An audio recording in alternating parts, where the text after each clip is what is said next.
Na svečanosti su dodeljene nagrade i medalje Jovan Đorđević. Zlatna medalja uručena je prvaku opere Srpskog narodnog pozorišta Branislavu Vukasoviću, koreografu Krunislavu Simiću, balerini, koreografu i reditelju Sonji Vukićević i kompozitorki Aleksandri Vrebelov, koja je povodom obeležavanja velikog jubileja 150. godišnjice Srpskog narodnog pozorišta komponovala operu o Novosađanki Milevi Marić Einstein. Sinoć sam doputovala zbog toga i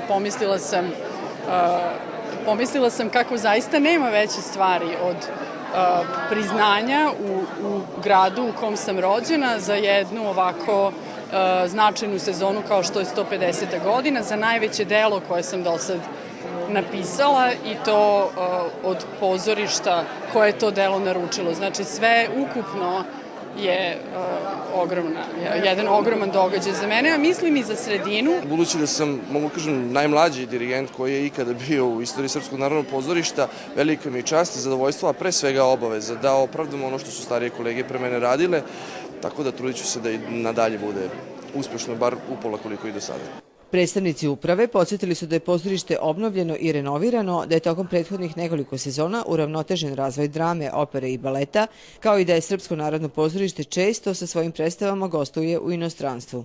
Mislim da je zgrada sinula posle 30 godina neulaganja, evo sada kao da smo dobili novo pozorište.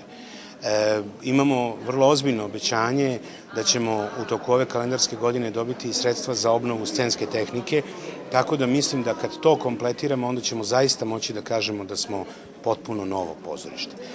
S druge strane, nismo novo pozorište jer trajamo 150 godina. Iza nas je nekoliko sezona izuzetno uspešnih.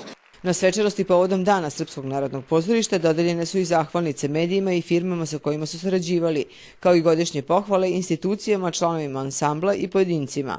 Godišnje pohvale dobili su i balet Krcko Oraščić, opera Pikova dama i predstave Seobe i Rodoljupci.